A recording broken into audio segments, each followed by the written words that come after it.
10, 9, ignition sequence start. 6, 5, 4, 3, 2, 1, 0. All engine running. Tower clear. We got a roll program.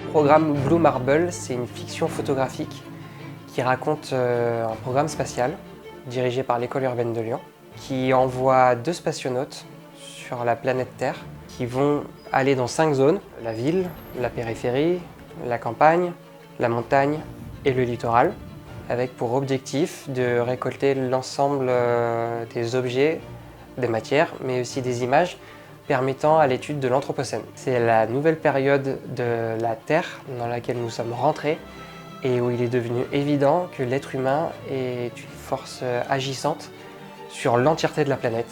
C'est-à-dire que de par notre manière de consommer, d'exploiter les ressources, d'aménager notre environnement, on en vient à créer des dérèglements locaux, globaux, qui remettent complètement en question notre habitat.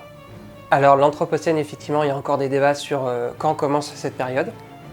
Certains se concentrent sur un début au néolithique, avec la sédentarisation et l'invention de l'agriculture. D'autres penchent plus pour un début à l'ère industrielle. Dernier cas, le cas de figure choisi par l'École urbaine de Lyon, se concentre sur une période qui commence à partir des années 1950, à partir de laquelle on a vécu ce qu'on appelle une grande accélération, une intensification de l'ensemble des activités de l'être humain qui amène justement à une pollution accrue, à une exploitation des ressources accrue, à des échanges accrus qui font que ça s'est globalisé, ça s'est mondialisé.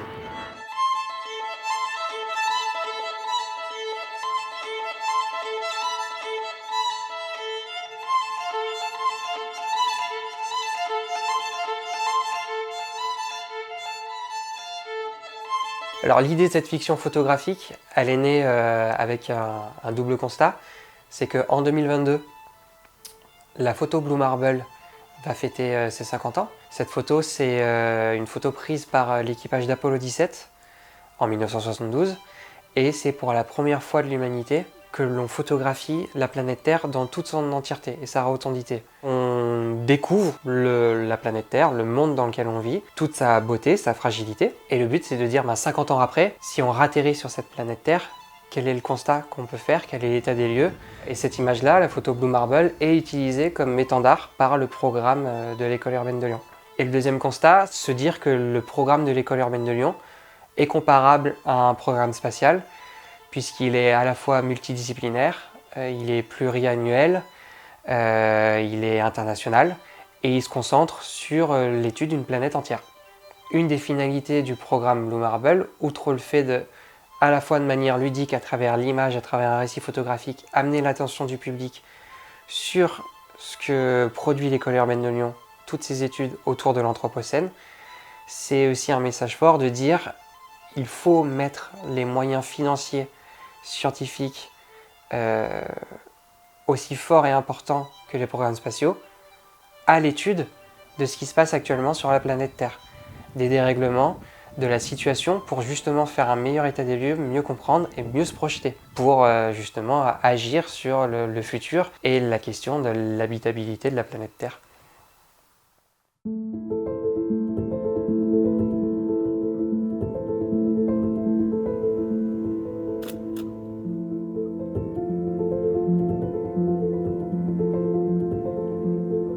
Alors le projet s'est étalé sur plusieurs mois. Il a commencé en avril 2021 et il se termine en novembre 2021. Les premiers mois étaient consacrés à la prise photographique sur les différents lieux. Un mois, un lieu. Ce sont des périodes de 3-4 jours d'affilée, de prise de vue sur le terrain. Donc on a commencé par la ville en avril et on a terminé par le littoral en septembre. Et on a eu de la chance parce qu'on a eu du beau temps tout du long. Donc de ce côté-là, le projet n'a pas pris de retard. Et il a été assez original au début, puisque en avril 2021, on sortait à peine du confinement. Donc au final, on a commencé l'aventure programme Blue Marble dans un espace qui se voulait à la base ultra rempli et chargé, qui est la ville, et on se retrouvait avec peu de personnes dans les rues, et le peu de personnes qu'on croisait, c'était encore le masque obligatoire dehors. Ce qui aidait aussi le propos, parce qu'évidemment la pandémie est un des faits de société qui vient de nous arriver en pleine figure l'année dernière et qui continue à être notre quotidien, qui traduit le mieux la période anthropocène dans laquelle nous sommes. Ensuite, une fois toutes les prises de vue faites sur les terrains,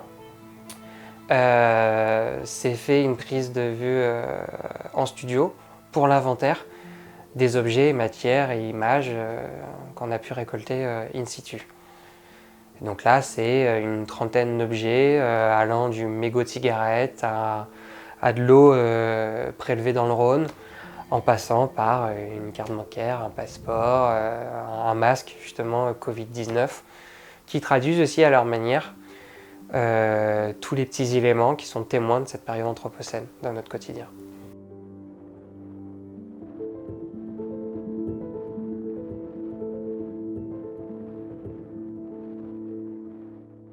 L'équipe, elle a été assez simple à mettre en place, puisque c'était un projet assez sommaire en termes de personnes pour aller à l'aventure. C'était moi-même en tant que photographe, avec tout le matériel photo sur le dos. Pas grand-chose, un sac à dos, les appareils photo et les pellicules. Il y avait mon acteur spationaute, qui a été assez courageux d'enfiler sa tenue pendant les périodes les plus chaudes. Et il y avait une troisième personne qui nous a suivis autant que possible pour justement raconter les coulisses de cette aventure photo. Pour préparer l'ensemble des sessions de prise de vue sur les 5 lieux, les 5 terrains différents, ça a été beaucoup de repérage à la fois physique quand je pouvais le faire, notamment en ville et en périphérie, et ensuite ça a été beaucoup de repérage cartographique et de Google Street View qui m'ont permis à chaque fois d'établir un trajet assez cohérent pour que les journées se fassent rapidement et logiquement, et pour aussi visuellement être sûr que les paysages que j'allais avoir pouvaient traduire les sujets d'études portés par l'École urbaine de Lyon et m'assurer une diversité de scènes, d'actions, permettant de ne pas être trop monotone dans le récit. C'était aussi pas forcément évident, parce que entre les vues du Google Street View qui variaient en fonction des années et ce qu'on trouvait sur le terrain, il fallait s'adapter. Donc il y avait aussi pas mal d'improvisation en fonction de quand on roulait, ce qu'on trouvait le long de la route ou des personnes qu'on rencontrait, parce que ce n'est pas juste deux spationautes qui s'aventurent dans des environnements vides, c'était aussi au petit bonheur la chance de voir les personnes qui venaient vers nous, qui posaient des questions, qu'on pouvait photographier, ou quand nous on allait vers quelqu'un parce qu'il faisait quelque chose qui nous intéressait et qui traduisait une idée qu'il fallait mettre en image. La réaction, elle a été très variée quand on était sur le terrain en train de photographier. Les gens globalement étaient curieux, nous regardaient. En ville, peu de personnes sont venues nous voir. Je pense qu'il y a une sorte d'habitude de voir les gens faire des projets, photographier, filmer, se mettre en scène. On n'a pas eu beaucoup d'approches, si ce n'est ceux des enfants. Ça, il est évident que les enfants viennent, posent des questions, les adultes viennent, ça nous permet d'échanger sur le sujet, potentiellement de leur demander d'être photographiés avec eux. Il y avait beaucoup plus d'accueil, de curiosité quand on était sur les autres lieux, les autres terrains. Les gens systématiquement se demandaient ce qui se passait, nous questionnaient sur d'où venait le costume, ce qu'on photographiait, pour qui on travaillait. Et la plupart étaient très réceptifs et on passait souvent bien plus qu'une petite minute ou deux à leur expliquer le projet, puisqu'à partir du moment où on racontait l'aventure photographique avec l'objet déjà, le matériel qui intrigue, mais en plus le fait que ça soit l'université, que ça soit un sujet scientifique, le fait de pouvoir mettre un mot, apprendre un mot, celui de l'Anthropocène, amener un débat. Donc c'était toujours intéressant d'être abordé, de pouvoir échanger, débattre, de leur donner des informations, de recevoir leur avis. Et puis souvent, à la fin, de demander une photo. Alors, on se fait prendre en photo avec leur téléphone et inversement, on leur demandait de prendre une photo comme si les spationautes rencontraient les locaux, leur demandaient leur avis et repartaient avec un souvenir.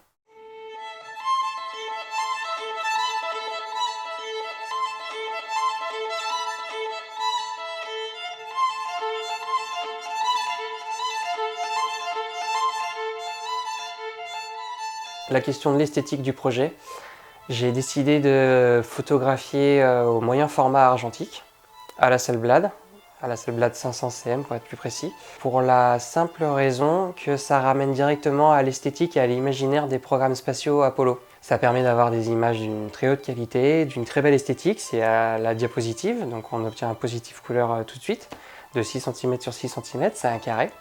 Et ben on continue cette aventure photographique en ratterrissant sur Terre et en utilisant le même matériel. Et d'ailleurs, on voit un des spationautes sur les photos porter une réplique de cette Hasselblad, une réplique soviétique. Et donc du coup, ça permet aussi de faire la continuité entre les spationautes d'Apollo qui avaient cet appareil photo fixé à la poitrine, aux spationautes du programme Blue Marble qui ont cet appareil photo-là fixé au niveau de l'épaule droite.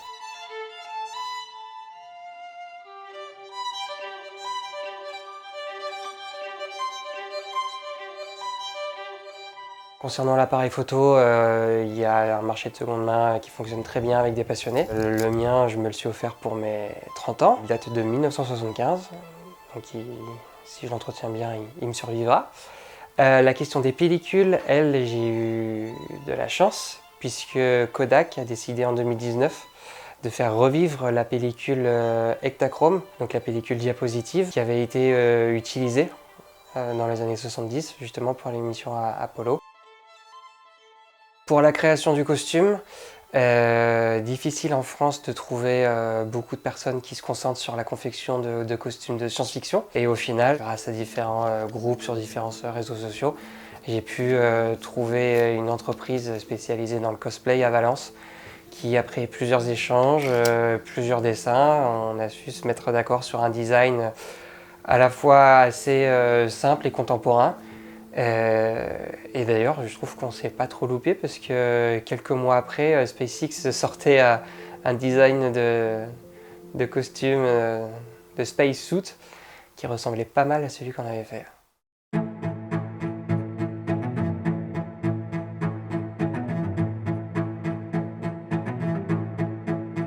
Ce que j'ai proposé à l'École urbaine de Lyon, c'est de créer un site internet entièrement dédié à ce programme, dans lequel le visiteur pourra voir justement l'aventure découpée par zone et l'inventaire, un double inventaire, à la fois studio de l'ensemble des matières et des objets qui ont pu être amenés et un inventaire extérieur des objets qui sont trop volumineux, trop compliqués à ramener.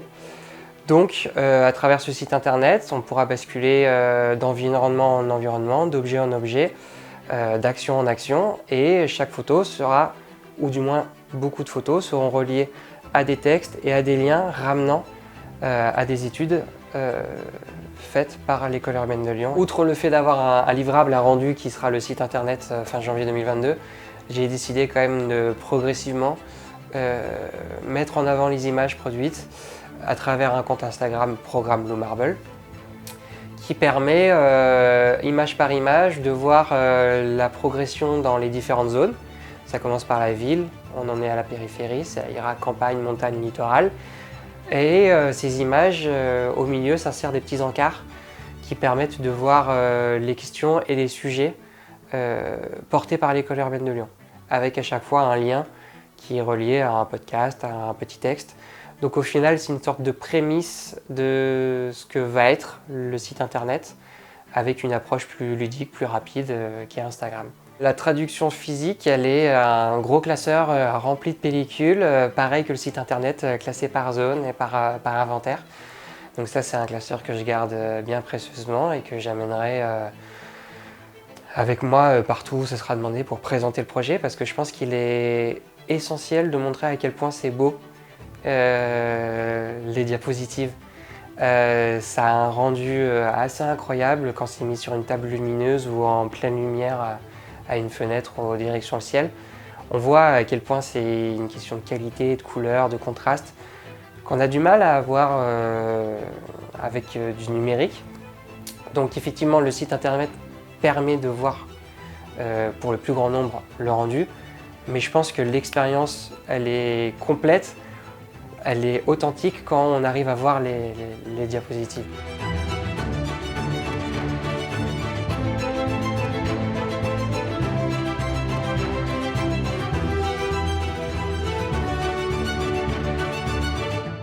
Pour l'instant, il n'est pas prévu de suite au programme Blue Marble. C'est un programme fini qui était prévu justement dans ce cadre-là. Sauf si effectivement j'ai la chance d'être sollicité pour ramener des images de l'international. Ce qui était très intéressant de rester en France, c'était de dire et montrer que cette période anthropocène, c'est pas forcément des images des régions qui sont loin et où il se passe des choses intenses. Souvent, quand on parle justement des dérèglements locaux ou globaux, quand on parle de cette période anthropocène, on peut avoir en tête des champs de palmiers, huile de palme interminables, des montagnes de pneus en train de brûler. Certes, on a ces images qui viennent d'ailleurs et qui nous montrent des dérèglements forts, mais si on recentre et si on décale un petit peu le regard sur notre quotidien, d'où le fait aussi de créer un programme spatial et d'avoir une personne qui est censée avoir une vision scientifique complètement neutre, qui est un spationaute, qui vient découvrir en fait notre quotidien. C'est intéressant de voir que justement nos paysages, nos environnements, nos objets, la manière dont nous vivons, nous déplaçons, nous consommons, sont tout aussi témoins, moins fortement, moins intensément, avec moins d'émotion, mais témoignent tout autant de cette période dans laquelle nous sommes en train de vivre, la période anthropocène.